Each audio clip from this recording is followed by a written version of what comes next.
Witamy serdecznie wszystkich miłośników starego audio na naszym kanale Audio Azyn. Dziękujemy bardzo za subskrypcję oraz komentarze, jak również dziękujemy wszystkim tym, którzy wspierają naszą zrzutkę na Muzeum Stacjonarne, aby te wszystkie piękne sprzęty znalazły swój własny ciepły kąt. Oczywiście, gdyby ktoś chciał to uczynić, ten drobny gest, to oczywiście link pod filmem, jak również na naszej stronie internetowej wehikuł-czasu.com. A dzisiaj znowu u Grzesia, tak. Kolejny odcinek. Nie da się ukryć. I jakby to powiedzieć, dzisiaj będzie poradnik kupującego, nie kupującego. No raczej tytuł będzie w ten sposób dobrany, że jak to się kupuje de facto. Tak. Jak to się kupuje, czy na Allegro, czy na targowisku, czy na innych portalach po prostu. Dla początkujących, czyli dla osób, które chciałyby zacząć przygodę nie tylko z kolumnami, o których mówiliśmy też ostatnio. Tak, co można po prostu pozbierać w miarę sensownym kosztem, ale te koszty się zmieniają z czasem. No.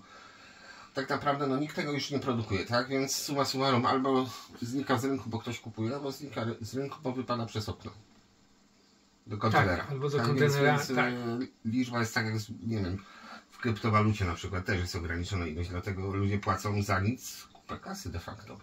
Nie znam się na kryptowalucie, ale dla mnie fakt taki, że tego jest coraz mniej, to jest fakt stwierdzony, bo po prostu kryptowaluta audio.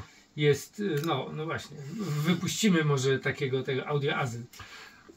Jak to zrobić, to mi powiedz, tylko nie ma sprawy. Tak? Tak. Nie wiem, nie znam się na tym, ale może zrobimy monety. Tak, skarbski. Dobra, wracamy. Tak co jest. Tutaj mamy, tak? To ja mam powiedzieć. Znaczy, co mamy, to powiesz ty, bo to jest twoje. Ale to widzicie, tak? Ale o co chodzi? Dlaczego ten odcinek? Bo mamy koniec roku. Niedługo zaczyna się nowy rok. Jeszcze w tym roku będą odcinki, mi się wydaje bardzo ciekawe. Niespodzianki. Tak. Z moim skarbem, bo dzisiaj odebrałem sprzęt, który nie mów, 2 lata, nie mówię, ale 2 lata czekał na ten moment i wiele osób o to pytało. I jak już przywiozłem i mówię, teraz będziesz w filmie, to oczywiście co zrobił? Spieprzył się. Spieprzył się, czyli właśnie temat dzisiejszego odcinka. Czyli już spieprzone rzeczy, tak. De facto jak się kupuje. Tak. I posolone. I właśnie trafił do Grzesia ponownie.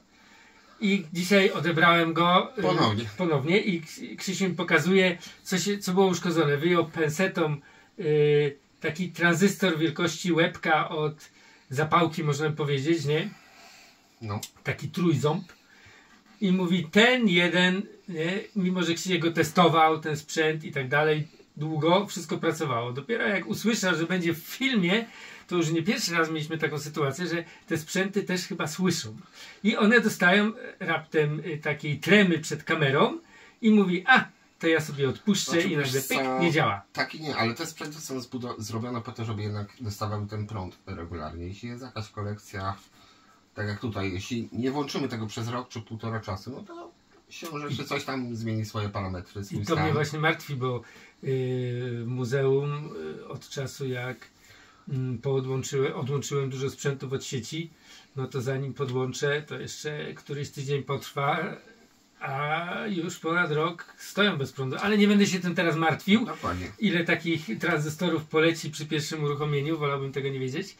Ale w każdym razie te odcinki będzie odcinek sylwestrowy i będzie świąteczny, także jeżeli to chcecie nie przegapić, to oczywiście możecie subskrybować nasz kanał, to zawsze jest coś fajnego.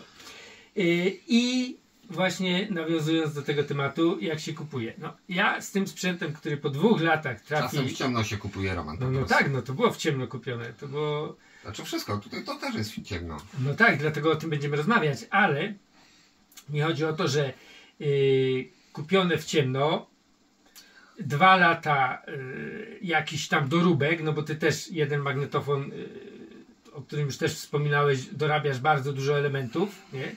Tam też musieliśmy dorabiać elementy, stąd te długie opóźnienia i tak dalej, ale ratowanie tego sprzętu sprawia nam radość. Tak, to znaczy wiesz co, no tak, co tu tutaj dodać, de facto no niektóre z tych rzeczy to są unikaty i ja po prostu z czystej ciekawości, bo nie jestem jakimś kolekcjonerem. Patrzę się na ilość kolumn, którą tu mam, dobra. Ale tego sprzętu, no, mnie już bawią po prostu rzeczy ciekawe. Mam swój taki złoty punkt, jeśli chodzi o to, jak słucham. I reszta to jest for fun. Każdy ma to czymś się lubi pobawić, tak? Jeden zbiera wędki, drugi łodzie i tak dalej, a ja zbieram na przykład kolumny głośnikowe. No i w zasadzie to jest moja sprawa. Tak jest. Jak komuś się podoba, fajnie, jak nie, to Ale drzwi tu... są tam, albo tam. To czy dobra, wiadomo o co chodzi. Ale tutaj jest sprzęt, który też nabyłeś w ciemno i pokazujemy go z tej Tak przyczyny, jest, bo właśnie. to jest taki trochę jednooki bandyta tutaj na dole. Znaczy Bo- to jest Vega. Zacznijmy od tego, że na dole są 3 segmenty Vegi, bo w tym sprzęcie, nieraz to pewnie mówiłeś ty albo ja, że te sprzęty wymagają przede wszystkim tego, żeby były w zestawie. Sama kaseta jest ładna, chodzi tak jak chodzi. O. Myślałem, że jest zepsute. Ile radości to sprawia. Tak. Natomiast tak, pojedynkę są ładne, ale jak mamy cały komplet, bo to jest Vega 350, T, V i C, to już jest inna bajka, prawda? Tak, jak Jest kupuje taka- się razem, nie? Tak, Udało to się akurat kupić razem. dostałem zdjęcie, powiedzmy, od znajomego. Mało mu ufam, ale mimo wszystko sprzęt jest przecudowny. Tutaj nie musiałem czyścić. To już jest na pewno No duża i tu zaleta. wskaźniki pracują, bo ten magnetofon odpaliliśmy praktycznie przed strzała. przed samym programem i było też napięcie, czy ruszy i co będzie nie tak. No tu w magnetofonie mamy to szczęście, że Żarówka jest nie tak. tak, no, ale to dzięki temu załapał się na program. Tak, i bardzo ładne. To znaczy, to jest Sony, bo to jest Vega. Vega w latach 60. może jeszcze produkowała sprzęty takie pod swoją, jako firma. Natomiast już później 70-80 lata to była raczej marka i kupowali po prostu produkty japońskie. W tym wypadku tutaj chyba nawet właścicielem w pewnym momencie stało się Sony, Vegi i w zasadzie oni pchali pod tym brandem troszeczkę starszy model o 2-3 lata niż produkowany obecnie przez Sony i pozbawiony pewnych rzeczy, na przykład wzmacniacz, tutaj ma taką charakterystyczną cechę dla wzmacniaczy Sony, czyli wyciszenie, tutaj przycisk. On występował, ta gałka, to ustawienie we wzmacniaczach, owszem, z Sony, ale 3 lata wcześniej. Plus jeszcze ewentualnie coś tutaj wyrzucili, taki dodatkowy jeden filtr, dodali, no raczej nie dodawali, przepraszam.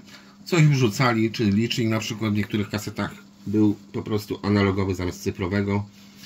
Plus zamiast softouchy były na przykład zwykłe przyciski, ale to była JT Sony. Więc to jest akurat Japończyk. Niemiecki Japończyk. W zasadzie tutaj wszystko jest japońskie w tym momencie. Tuner tak samo. Coś łapie, coś nie łapie. Fajnie, że w ogóle cokolwiek rusza, no ale będzie trzeba rozebrać. Fajne jest to, że serwisowanie i tak będzie konieczne i tak, ale jest mniej pracy. Tak, jest mniej pracy niż by mogło się wydawać. No i przede wszystkim ciekawostka, że magnetofon działa, nie? Bo byliśmy przekonani na 99%, że pasek na pewno jest rozciągnięty, ale być może Sony tutaj nie inwestowało w paski samorozpuszczające się, bo to jest Vega. To powiedzieli, kupimy tańszy pasek, który się nie popsuje i dlatego to jeszcze dzisiaj działa. No możliwe, że tak, może są zębatki, akurat to odwątpię, że nie, są zębatki, ale to nie są. Okej, no tutaj te wychyły, to wszystko jest po prostu piękny kawał sprzętu, piękny zestaw. Do tego gdzieś tam jest jeszcze gramofon, ale to jest akurat z innej parafii, bo to jest 352. Platy Szpilel, czyli P, bo takie oznaczenia są Verstärker, czyli wzmacniacz, tak. tuner i Kassendecker. Okej.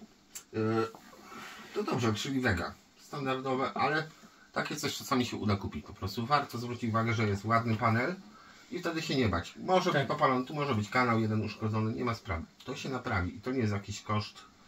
No to jest, trzeba się przekonać, na paręset złotych, tak? Nikt za 50 zł, chyba że drodzy widzowie, za 50 zł wymienicie komuś obcemu, tak? Taki tranzystor, spoko, jadę. Ale tu trzeba liczyć się, że płaci się za pewną pracę. Stawkę godzinową chyba minimalną mamy raczej już nie taką niską, że 5 zł na godzinę się zarabia, więc trzeba się liczyć z tym, że ktoś poświęca na to 2-3 godziny życia i będzie chciał sobie za to jednak jakoś zrekompensować w postaci finansowej. No niestety. Chyba że wy poświęcicie 2 godziny, 3 godziny swojego życia kupując ogródek, bo po to są pieniądze. Tak, to... Ewentualnie bardzo. Nieważne. Tutaj powyżej mamy Sansuya. Sansuya, chyba ostatniego takiego prawdziwego Sansuya. Nawet dużo wyżej łap, bo to od góry jest Sansui też. Ale mi chodzi o to, że tutaj te 3 segmenty, żeby zebrać kupowałeś je pojedynczo. I tu tak, będziemy o tym rozmawiać właśnie, że to akurat... już nie był ten strzał, że wszystko było razem. Tak. Tutaj to Sansui A5 to jest taki w zasadzie jeden z ostatnich. On ma tutaj taką skazę niestety. Ja go kupiłem na targu. Był tak uświniony, że to jest ten z takich rzeczy, że zdziwiłem się sam sobie, że dałem za to pieniądze, ale wyczyściłem. Liczę się z tym, że jest jeszcze pewnie do zrobienia parę rzeczy, ale miałem model wyższy kiedyś, A7, więc wiem jak to gra i to gra super. Naprawdę to jest jeszcze Sansui. Ten front panel jest aluminiowy, boki już są plastikowe, ale to wszystko ma swoje jakieś znaczenie w tym wypadku. Co ciekawostka, jest model A7. On w tym momencie, w tym miejscu ma sterowanie, bo niemalże jest identyczny. Co do tego, tutaj może jeszcze diodę dołożoną, czy tam coś takiego. On tutaj ma 2 przyciski w tym miejscu, zamiast gałki. I jak to zrobiło Sansui? Tą gałkę ucięli, cofnęli do tyłu, włożyli silnik i 2 przyciski, które ruszają tą samą gałką. Tylko, że jest na silniku. Tak, ale gałka została w tym samym miejscu ta sama. Zwiększyli moc i sprzedali jako A7. Więc reszta, podejrzewam, poszli po prostu po bandzie, zrobili dokładnie taki sam wzmacniacz, tylko inne tranzystory końcowe, może lepsze trafo. Gałki ucięli i mam A7. Mistrzostwo. Kasety szukałem specjalnie, to powyżej, żeby mieć. To jest D100, tak? Jestem ślepy. 300, Agnieszka podpowie. D300. To jest poziom, pozdrawiam mojego optyka poprzedniego. Bardzo serdecznie się okazało, że mam o 2 razy mocniejsze okulary niż powinien mieć od 3 lat. Natomiast tak, co jest fajne, tutaj tego nie widać, bo akurat one nie są połączone. Dzisiaj taki unplugged odcinek, nic nam w tle nie przegrywa. Tutaj mamy takie diody malutkie, nie? I chodziło o to, że tu są też te same malutkie diody, tak samo jak w tunerze. To właśnie chodzi o zbieranie serii. Mógłby być inny model, ale już by były na przykład albo analogowe wychyły, albo też kwadratowe diody. Tak. To jest różnica. I właśnie to jest dla mnie sedno tego wszystkiego, żeby właśnie mieć 3 klocki od zestawu, tak? Zaczęło się od jednego, drugi, trzeci do góry. Udało mi się zebrać to wszystko. A to na samej górze, żeby go śmieszli, to jest taki, to też z tej samej rodziny, z tego samego okresu, ten znaczek Sansui to zawsze gdzieś wędruje. Tutaj jest akurat pod szklaną skalą. To jest R50. Agnieszka kiwa, że tak? Dokładnie. Czyli R50, bo jeszcze R30 bodajże i R70. Nie, 70 chyba nam nie było, powiem szczerze. Przynajmniej w tej linii. To jest akurat bardzo ciekawe amplitudy, bo one nie są drogie, ale jak widać tutaj ledwo nam migocze. Są diody LEDowe VU-meterowe. Też jest fajny taki drobiazg, który troszeczkę poprawia wygląd. Ale musimy oczywiście od razu dodać, że w tym jest uszkodzona jeden kanał. Tak, ja o tym wiedziałem, plus też pan sprzedający akurat czystością nie grzeszył. Strasznie upieprzony ten. Ale faktycznie powiedział, że ten sprzęt nie ma rysy. Ja tak sobie patrzę, nie wygląda na takiego. Nie ma rysy. Ale chylę czoła rzeczywiście. Po wyczyszczeniu go jest naprawdę praktycznie bez skazy jest. Wystarczyło poświęcić tam pół godzinki, godzinkę, żeby go ładnie wyczyścić. Jest super. Czeka na swoje miejsce u Krzysia w serwisie, żeby tą kręcówkę, ale to już wiadomo, że kręcówka jest, więc to jest takie pół biedy, powiedzmy. Chcę go posłuchać, bo ogólnie ten modelowy Sansui to później już były jeszcze tylko takie bardziej plastikowe modele i coraz bardziej plastikowe. Te tutaj jeszcze są z tych w miarę poszukiwanych, a jeśli nie, to niedługo będą, bo to jednak jest jeszcze dobrze grający naprawdę Sansui. Tutaj magnetofon też jest niestety uszkodzony paskiem. Tak, to akurat muszę kiedyś sam zrobić, tylko teraz telefonkę akurat jest sklejony. No właśnie, tu Grzegorz ma na stole porozkładane sprzęty, bo tak, w jednym wyłamana kieszeń, trzeba zrobić zawiasy. W jednym tam jakiś klawisz.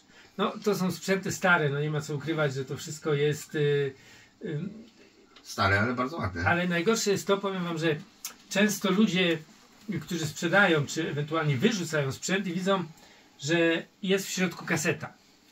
I chcą tą kasetę odzyskać bez względu na koszty, bo wiedzą, że magnetofon na przykład wyrzucają.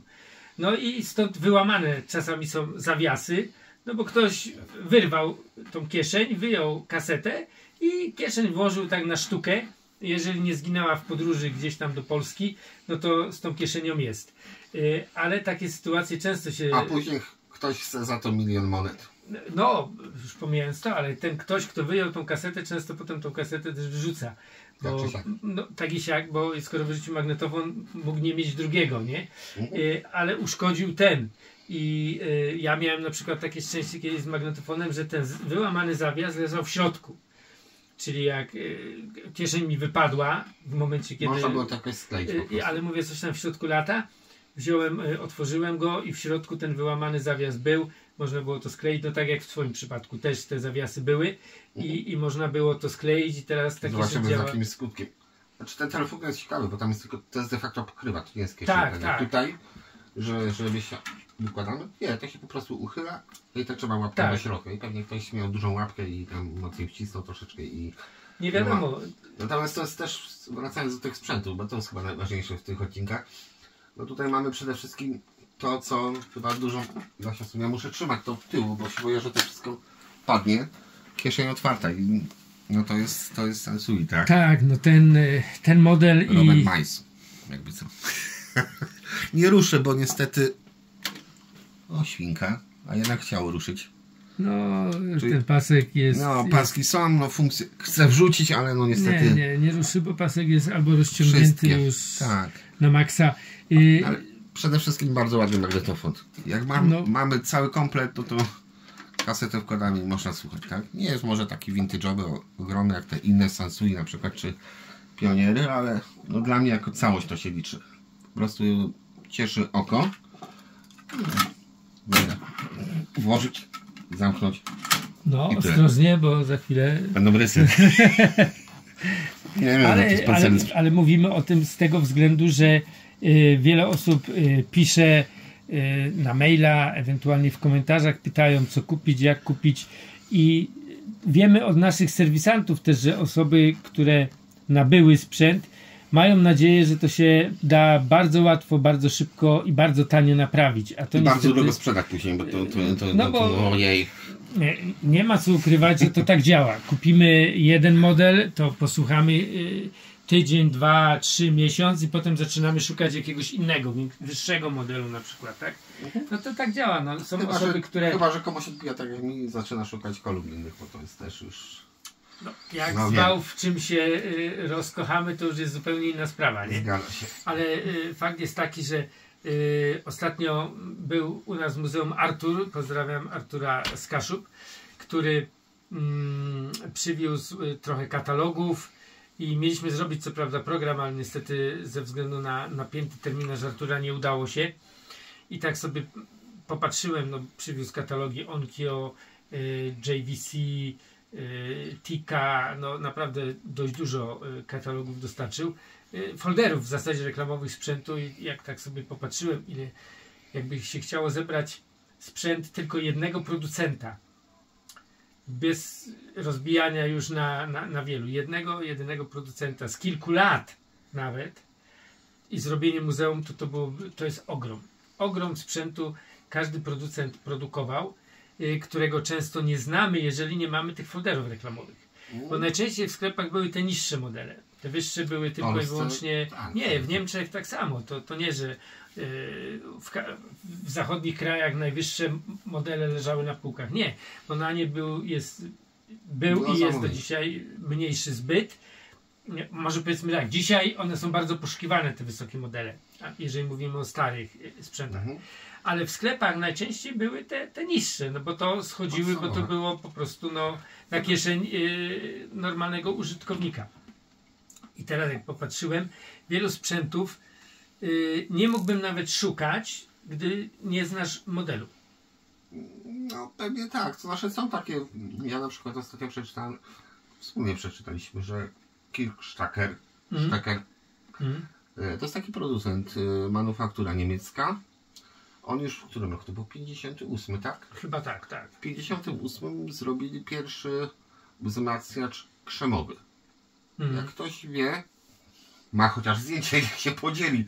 Tym, bo bardzo chciałbym to znaleźć, ale to było pewnie 10 sztuk, ale faktem trzeba przyznać, że skubani potrafili. Więc... I to był chyba w ogóle całkowicie pierwszy, z tego co pamiętam. Tak, mi się wydaje. To był pierwszy w ogóle na świecie Kirchsteiger zrobił. Tak. Ja tak nie widziałem. No, ja też nie. I gdyby nie pewne foldery, gdyby nie pewne informacje, które... Znaczy kolejność wydarzeń po prostu, która nas doprowadziła z ciekawości do tejże wiedzy. Ale ja na przykład jak myślę o Walkmanach, które są dla mnie też... Tak samo jak boomboxy, tak. No i popatrzysz dopiero w tych folderach, że były takie modele, których nigdy nie widziałem. No. I tam jest podany symbol. I wtedy dopiero możesz zacząć tego szukać. No bo tak, są egzemplarze, których nawet Google nie wyświetli, bo trafiłem na 1 czy 2 już egzemplarze takie sprzętów, które szukałem i zdjęcie się nie pojawiło w grafice, nie? Znaczy wiesz co, przede wszystkim myślę, że trzeba się też kierować swoim własnym przeczuciem i tym, co mam w głowie, bo ja często jak kupuję, to się nie zastanawiam godzinami czy tam dniami, po prostu widzę coś, mam przeczucie, że to będzie fajne, tak? No tak. I to kupuję, czasem jest fajnie, czasem nie fajnie. No tutaj na przykład są kolumny Sony, tak z boku troszeczkę pokażemy. Niesamowicie źle grające kolumny. Szczerze, jakbym je sprzedawał, bym je dał w prezencie komuś. Grają tragicznie. Membrana bierna głośnik, ale będę jeszcze kombinował, co z tym zrobić, żeby to zagrało, bo tutaj akurat one może jakąś wartość historyczną mają, bo są oryginalne, tak? Z membraną bierną, ale dźwiękowo rzeź. To nawet nie trawienie, tylko po prostu rzeź na uszach. Tak jakby grał, nie wiem, taki głośniczek mały w radiku. A może są cewki już zatarte albo coś? W stanie Sony to tam... Nie. No właśnie Sony, japońskie kolumny, takie typowo japońskie, nie zrobione w Niemczech, nie zrobione w Belgii, nie zrobione gdziekolwiek indziej poza Japonią. Nie licząc pewnie tych topowych modeli, no to dla mnie to jest synonim akurat kiepskiego brzmienia. Niestety, Japończycy mieli takie ucho, a nie inne i robili te swoje kolumny u siebie pod swoją muzykę. To fajnie mi znajomy kiedyś powiedział, tutaj oczywiście nie deprecjonując Japończyków jako ludzi, tylko chodzi mi o to, że w Europie mieliśmy jakieś orkiestry symfoniczne, coś takiego. Inna kultura muzyczna była zupełnie niż w Japonii. Oni dopiero po czasie, jak poznali Chopina i tak dalej, zachwycałem się, Japończycy kochają Chopina, to poznali, ale te korzenie ich muzyczne to nie jest symfonia. To nie jest stereofonia taka w rozumieniu słowa słuchania muzyki na żywo, czyli tutaj fortepian, tutaj kocioł, tutaj gdzieś smyczki i tak dalej, że to wszystko było rozpoznawane. Tam mimo wszystko królowała raczej prostota, jeśli chodzi nawet o instrumenty. Mają swoją kulturę, okej.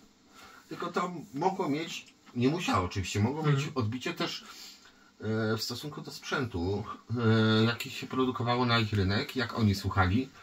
I tak samo miałem okazję słuchać kiedyś Pioniera. I taki Pionier, no powiedzmy Blue Line, wszyscy się zachwycają tymi Pionierami, a dla mnie to jest po prostu coś, co doszło do poziomu sprzętu niemieckiego w brzmieniu. Po prostu ten niemiecki już tam był i Japończycy zrobili to ładnie, obudowali to w piękny chrom, ale to jest, powiedzmy, postawiłbym Ci Blue Line'a, jakiegoś Grundika, powiedzmy o podobnej mocy, bo moc może nie jest aż tak istotna, ale powiedzmy o podobnej regulacji. Myślę, że na tych samych głośnikach grał dobrze. Ale tak, tylko mówię, że dobry japoński sprzęt to jest poziom normalnego niemieckiego, takiego w miarę dobrze zrobionego. Nie mówię, że niemiecki sprzęt z końca lat 80, kiedy oni już nie wytrzymali konkurencji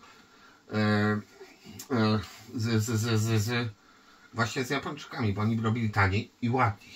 No. Bo te sprzęty były ładne. Oni musieli od nich kupować w pewnym momencie, bo były też tańsze sprzęty, więc sami się zajechali. Tak samo jak teraz się zajeżdżamy produktami chińskimi, bo najpierw pozwoliliśmy im produkować. Oni kopiują i się za bardzo nie przejmują. Oni się śmieją w twarz wszystkim firmom, które tam przeniosły produkcję, bo oni to skopiowali i co im zrobią? Wojnę wypowiedzą? No właśnie, więc wiesz, ludzie są naiwni, uważają, że jakieś układy takie międzynarodowe są na miejscu, a tutaj Chińczycy robią to samo, co Japończycy zrobili z Niemcami.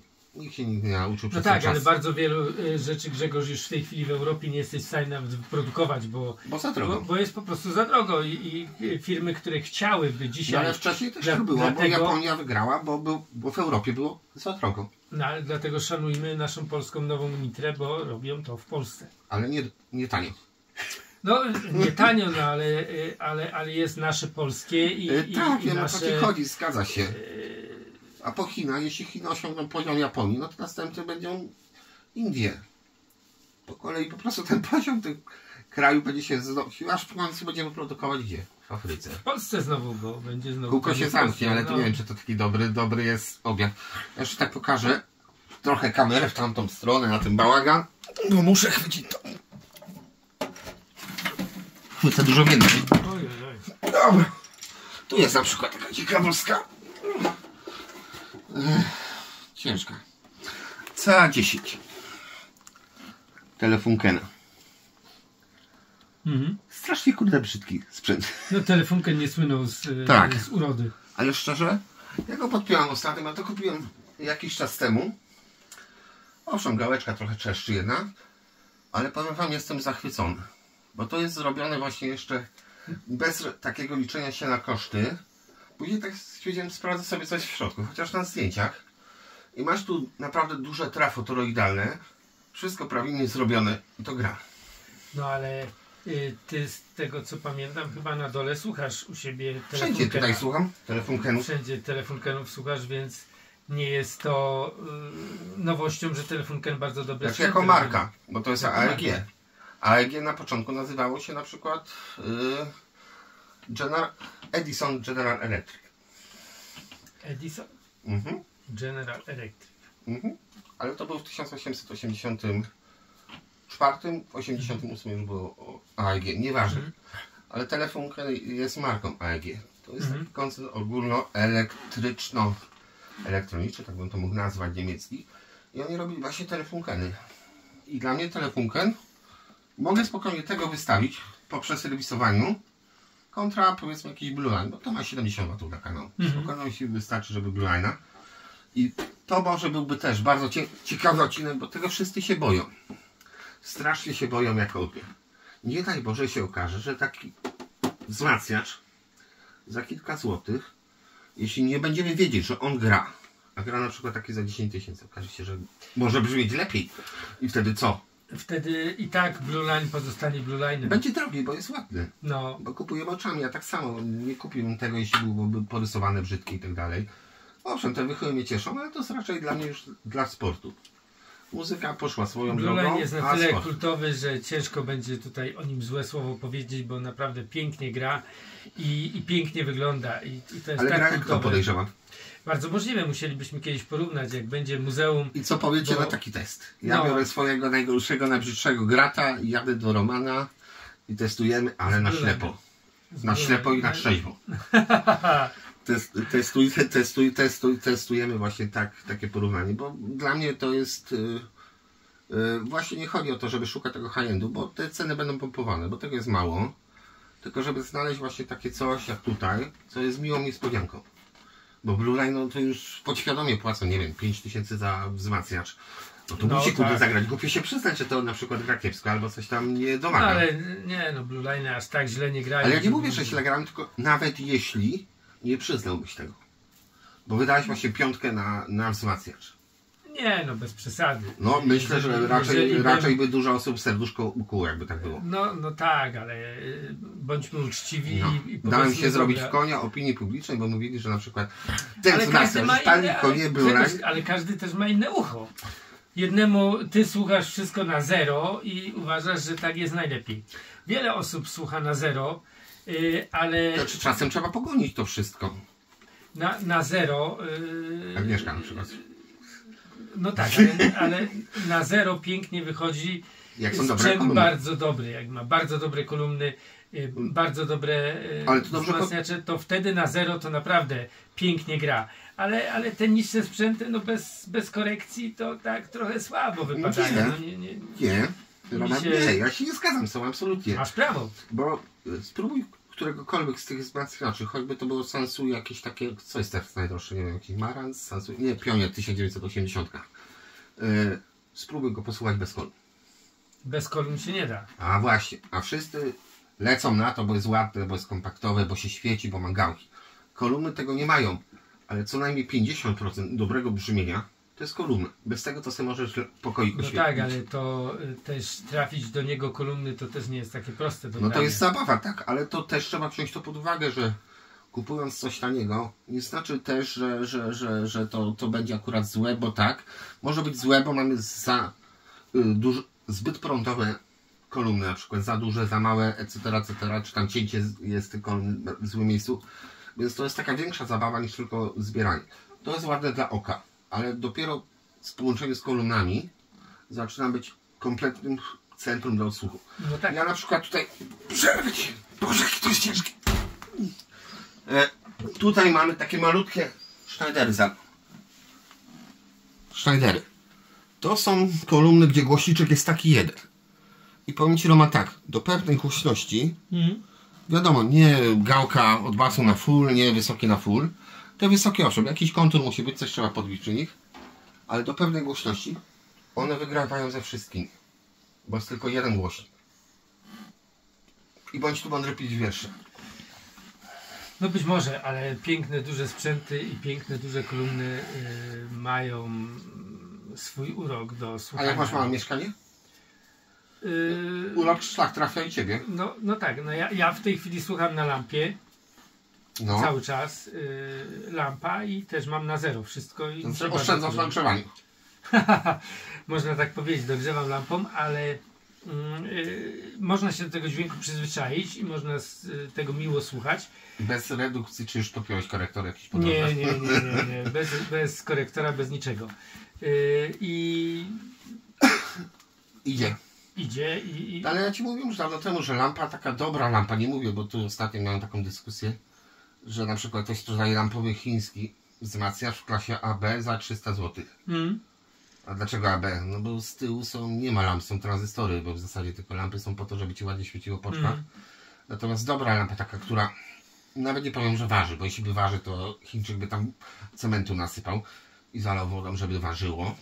Natomiast dobrze zrobiona lampa na dużych transformatorach, takich z zapasem mocy, no to ona z kolumny wyciąga 110%. Jeśli to jest badziew, no to wyciągnie 110% badziewia z tego, ale jeśli kolumna na innym wzmacniaczu, to znaczy takie właśnie neutralne zero wzmacniacz lampowy, bo jeśli na tym zagra kolumna w miarę przyzwoicie, to znaczy podepniesz to do czegokolwiek innego, będzie rewelacja.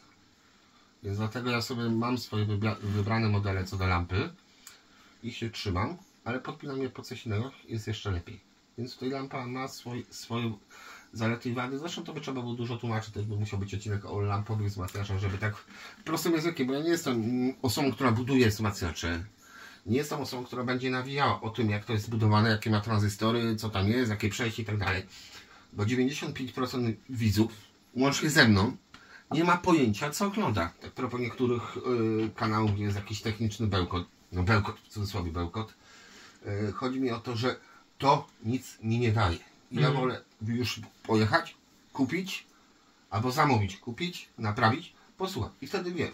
Mnie to nie obchodzi, czy to jest STK, czy to jest taka końcówka tak zbudowana, czy inaczej. Bo wszystkie te wzmacniacze tutaj to jest to samo. Różni się tym, że ten ma tutaj jakąś regulację, jakiś filtr pierdolny duperele, ale zasada w samej budowie wzmacniacza jest dokładnie ta sama, Roman. To jest standard LCA opracowany wraz z opracowaniem tranzystora. Reszta to są kopie. To nie jest tak, że ktoś nagle wrota niebios uchylił. No, przy lampach nawet masz więcej rozwiązań ciekawych, bo masz single-ended push-pulla i masz Otela, tak? Pierwsze dwa mają transformatory głośnikowe, trzeci w zasadzie nie ma transformatora głośnikowego i gra.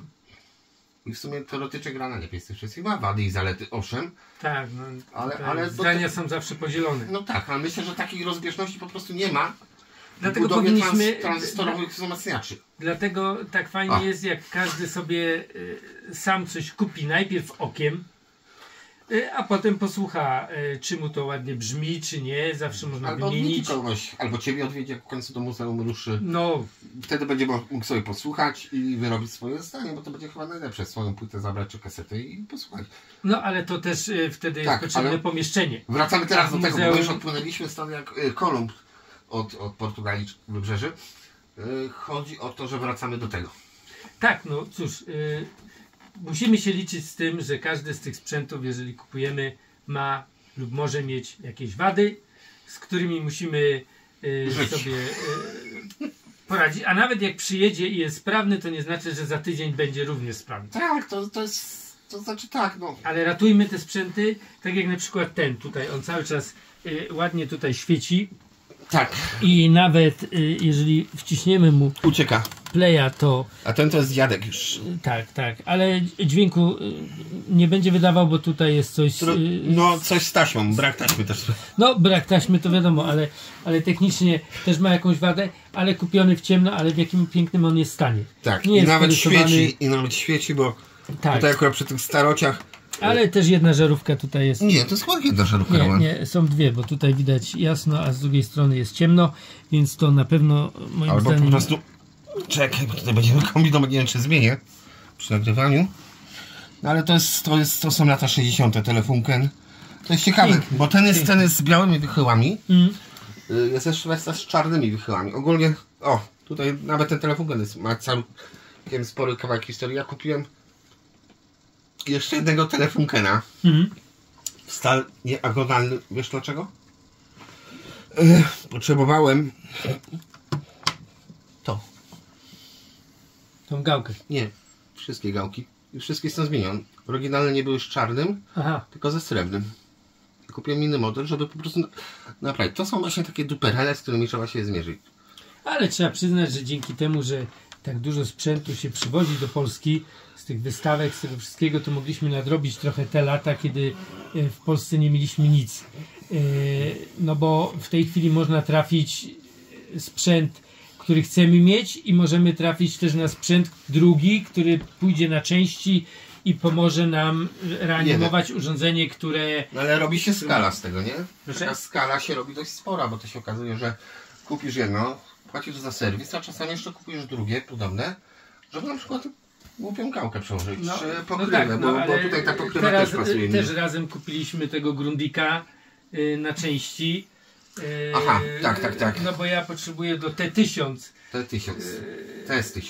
TS1000 pewne elementy, a ja kupiłem, bo teraz... ja kupiłem drugiego i też potrzebuję pewne elementy. No i tu I jest... poszło na części po prostu. No, ale można już dostać. A kiedyś wyobrażasz sobie to, że miałeś w Polsce za komuny sprzęt i coś ci się popsuło w nim, to nie było żadnych szans znalezienia czegokolwiek. TS1000 to już w ogóle to był, podejrzewam, równowartość samochodu albo dwóch. Natomiast tam akurat, to też, nawet taki ten magnetofon jest przykładem, jak czasami ktoś też sprzedaje, dlatego trzeba brać dużą poprawkę. Wszystko sprawne pan napisał przy moim, nie? Pierwsze, co się okazało po tym, jak go odpaliłem, to jest tam suwakowa regulacja, nie? Pan to tak sprawnie przykleił do obudowy suwak. Myślałem, że mnie szlak trafi. No, więc później kupiłem następny, żeby mieć po prostu suwak, bo te suwaki są niedostępne, one mają swoje parametry i już jest też. Ale właśnie teraz tak sobie przypomniałem, że TS1000 był w pierwszym odcinku na naszym kanale. Tak, w pierwszym odcinku, tak. I trzeba by było do tego wrócić. Myślę, że wrócimy z 3 teraz. W sumie mój, twój i jeszcze ten dawca. Zobaczymy, co z tego zostanie. No, bo trzeba go będzie, bo czeka na swoją kolej. I fajnie byłoby zrobić o nim program. O 3, przypominający. Tak, a jakby co, to różnica pomiędzy tym a 945 jest taka, że ten jest jednak zrobiony porządnie. Bo 945 tutaj akurat poległa, bo miałem też 945, tam jest akurat problem z tym, że jest zębatka do napędu planetarnego zrobiona z tego plastiku z domieszką kauczuku, który po 30 latach już się utylizuje. A pamiętam, Roman, ty mi zamawiałeś zębatkę z Austrii, po czym kolega, którego nie będę wymieniał z imienia i nazwiska, przy zakładaniu tej zębatki stwierdził, że zrobi 4-krotne zwarcie dotykając 8 silnika pod prądem o resztę układu, więc tak moja przygoda z 945 chyba ode mnie miałeś wtedy. Nie pamiętam tego okresu. Tak, bo przecież bo się poznaliśmy z Romanem tak w sumie, że ja przyjechałem po jego płyty. Były czas, pamiętam, tak. Bo to był taki okres, że po prostu takie poznaliśmy, że dopadliśmy do gustu sobie, że tak powiem, przypadliśmy, jeśli można tak określić. Znaczy nie denerwował mnie za bardzo, ja go też nie. No mieliśmy wspólną zajawkę, dlatego czasami to jest tak, my się z Romanem lubimy, nie lubimy, pokłócimy i tak dalej, ale jesteśmy na siebie skazani, jak flip i flap po prostu, nie? No właśnie, ale wracając do sprzętów, to widzicie, koniec roku. I jeżeli chcecie sobie jeszcze w tym roku zrobić jakiś prezent pod choinkę, czarną, to w czerni, polecam czerń. Ja uwielbiam to jeszcze tydzień został, żeby sobie pod choinkę coś sprawić. I poszukać. I poszukać i przypomnieć sobie, jak to A było powiem Ci, kiedyś. dzisiaj oglądałem na Allegro, poświęciłem na to tam 2 godziny akurat i powiem Ci, nawet jeszcze są fajne amplitudery. Nie no, Polska... O dziwo, rotele są tanie teraz. Tak? 300 zł kupisz rotela. 300-350 zł rotela, amplitudę zwykłe, ale tam do wyboru masz 2 czarne i 1 srebrny. Byłem w szoku. Hitachi też ładne są, Kenwoody, takie rzeczy, granica 300-400 zł. Kwestia doliczenia do tego drugiego tyle do naprawy, ale mimo wszystko jeszcze coś tam można, bo to kwestia tego też, że handlarz by chciał zarobić na tym 1 000 000 złotych, prawda? Ale to tak by można było ładnie wytłumaczyć, że idziesz na zakupy, tak? Po coś takiego. Ty tego nie potrzebujesz do życia. A czego osoba sprzedająca Ci ten sprzęt potrzebuje do życia? Tych pieniędzy, które Ty masz. Więc to nie jest tak, że Pana Boga on za nogi chwycił. To nie. To trzeba się szanować wzajemnie, tak? Bo my być może chcemy sprzęt, który tam jest do kupienia, wiemy, że trzeba to naprawić i damy odpowiednie pieniądze, tak żebyśmy mieli, powiedzmy, jakiś tam, żeby nie skończyć tak jak ja na przykład z jeden Kenwood. Poszło trafo i nie sprzedam go, zostanie u mnie już do końca, bo jakbym go sprzedawał, to bym musiał 2 razy więcej dać niż cena rynkowa, cenę. Tylko dlatego, że się spaliło trafo i trzeba było kupić nowe. No. Ale reasumując, to też trzeba właśnie, teraz przeskoczyłem sam sobie z wątku, chodzi o to, że owszem, ratujmy, ale też to jest apel dla sprzedających, nie róbcie z ludzi wariatów po prostu. Bo to mimo wszystko kasę, wy chcecie kasę, tak, jako sprzedający. On chce pieniądze. Te pieniądze są potrzebne do życia, do funkcjonowania. Owszem. Ty to potrzebujesz, ale nie do życia, dla przyjemności. Więc bez tego obędziesz. Więc tutaj to ceny mówię, nie ma co udawać, nie ma co przeklinać. za bardzo eksplodowały, bo są rzeczy moim zdaniem tak wycenione, że są 3 razy przecenione. To jest one tego nie są warte. No. Ale ja obejrzę, powiem za drogo i pójdę sobie dalej. Zepsułem. Zepsułeś. Pójdę sobie dalej. Nie, to jest zostaw, bo później. Tak, no włożyłem tutaj. Ale fakt jest taki, że apel jest taki, ratujmy, bo szkoda, żeby te sprzęty trafiały. Dobrze, że to nie spadło. No. I być może dlatego, że my w Polsce mieliśmy długi okres i duży deficyt na ten sprzęt. Wiele osób będące w naszym wieku w tej chwili bardzo chętnie ten sprzęt kupuje i chce się nim nacieszyć. I do tego będziemy oczywiście namawiać i... Znaczy wyszedł całkiem popieprzony odcinek, szczerze mówiąc dzisiaj. Szczerze mówiąc, tak, żeśmy sobie trochę pogadali, ale w następnym odcinku wracamy do korzeni, czyli z moim skarbem będziemy kręcić kolejne odcinki. No które, jak zwykle. Ciekawa wyszła. Tak, które... No ja się na te odcinki bardzo cieszę, bo będę robił z tymi sprzętami, z którymi jeszcze nie robiłem tych programów i dlatego bardzo, bardzo chcę, abyśmy te odcinki nakręcili i mam nadzieję, że wam będą się również podobać. Także nasze zdanie na ten temat znacie, tak, kończymy pomału. Opłynęliśmy świat po prostu poglądowo tutaj, ale czasem warto może posłuchać. Żeby zostało ku pamięci takie przemyślenia na YouTubie, a nie tylko filmy. O tym, co tu jest grane teraz? Tak, na choinkę, taka choinka czarna, ubrać. Gwiazdy Betlem są na górę i do widzenia i może stać, tak? Dziękujemy wam za komentarze. Mam nadzieję, że wam nie przeszkadzało, że się tak bardzo rozgadaliśmy. I oczywiście zapraszamy do kolejnych odcinków i na naszą stronę wehikuł-czasu.com. Do zobaczenia w kolejnym odcinku. Na razie, pa.